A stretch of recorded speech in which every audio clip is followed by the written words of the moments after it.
तो दोस्तों आज मौजूद हैं हम ठोकर नंबर 8 पर और जहां हम बैठे हैं ये स्काई लॉन की छत है। ये एक कैफ़े है और मेरे साथ जो शख्सियत मौजूद है फ्रेम में, इनका नाम अता खान है।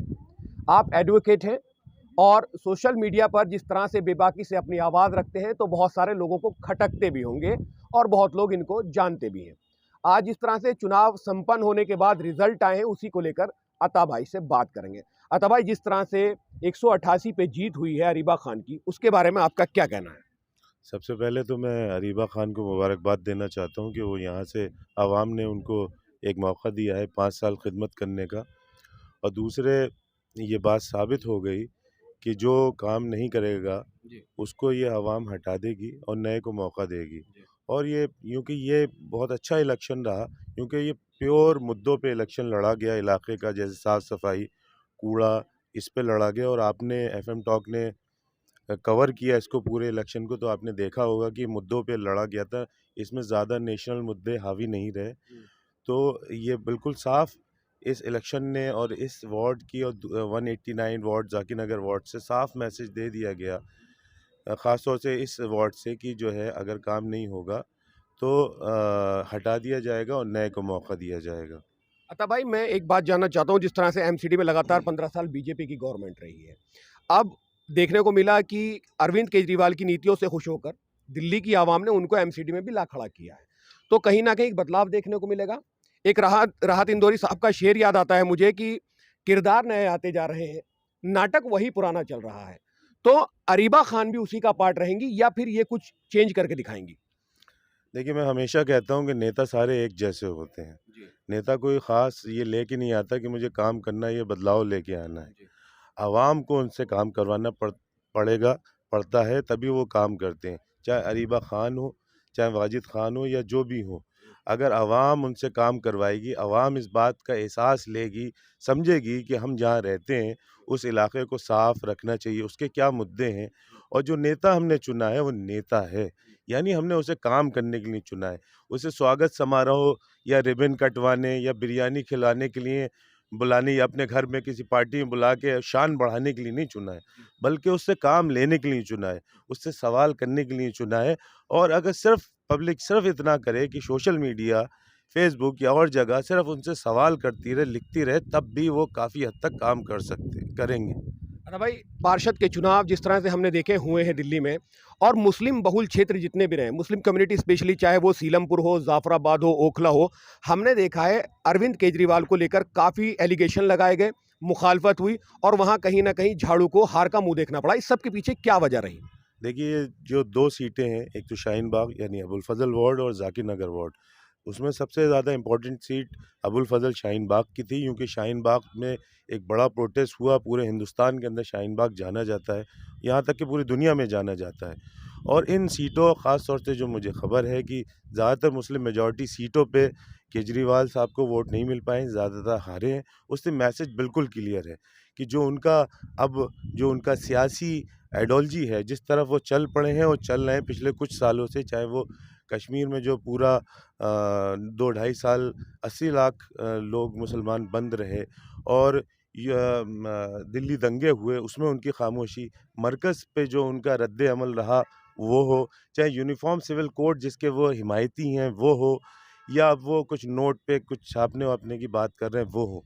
इस सब को लेके इन ख़ास तौर से शाहीन बाग सीट और मुस्लिम जो सीट है, उनसे क्लियर मैसेज दे दिया है कि साहब, आपको नाइंसाफ़ी जो कौम पे होगी उसके लिए आपको बोलना पड़ेगा। हमें ग्रांटेड नहीं ले सकते।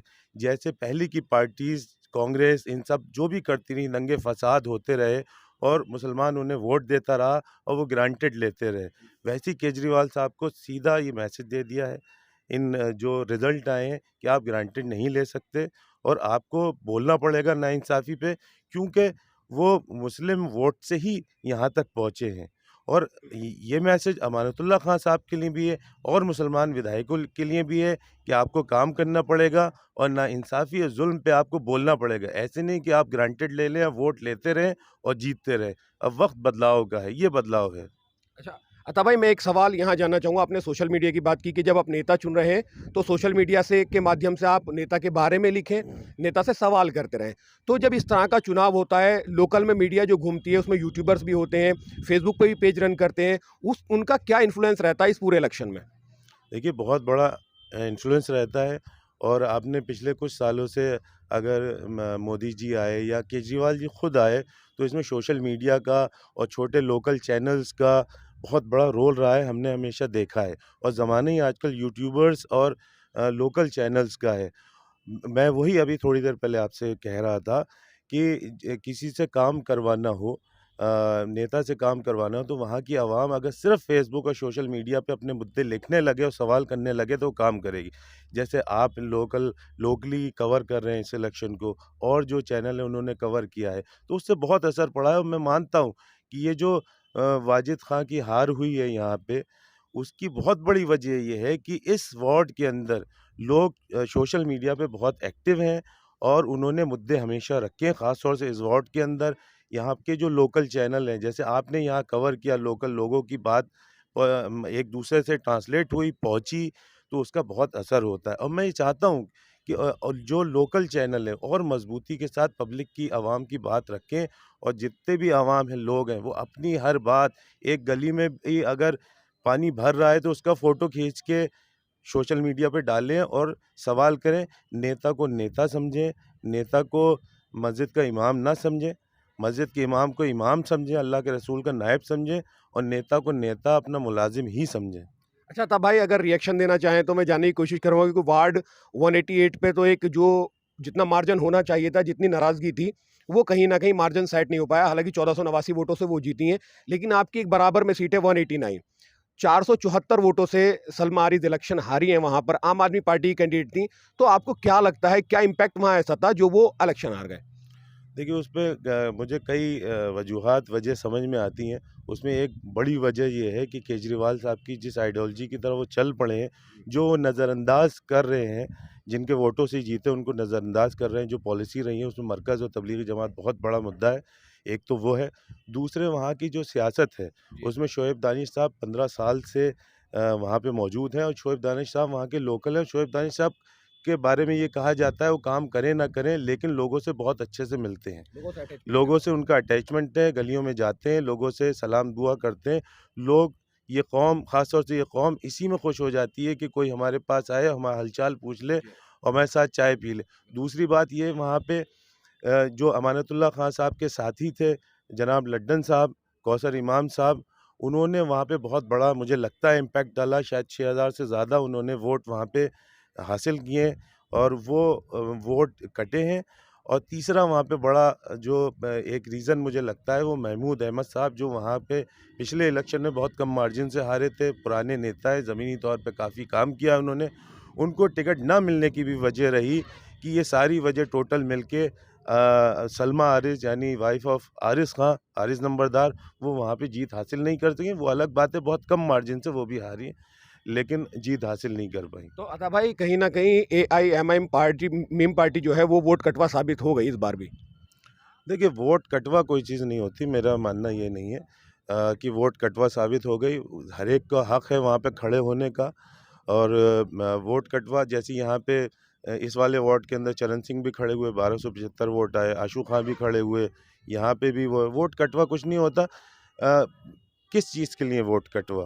ख़ास तौर से एमसीडी इलेक्शन में वोट कटवा कोई चीज़ नहीं है। यहाँ पे कोई ऐसी लेजिस्लेटिव पावर्स नहीं आनी है या पार्लियामेंट्री पावर्स नहीं आनी है। एमसीडी का छोटा नाली, सीवर, सड़क, झाड़ू का इलेक्शन है।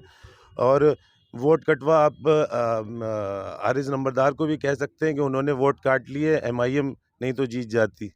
कुछ भी कह सकते हैं। तो आप किसी भी हिसाब से उसको देख सकते हैं। तो मैं उसको वोट कटवा वाली चीज़ डेमोक्रेसी के अंदर मुझे समझ में नहीं आती है। बहुत-बहुत शुक्रिया अता भाई हमसे बात करने के लिए। बहुत-बहुत शुक्रिया।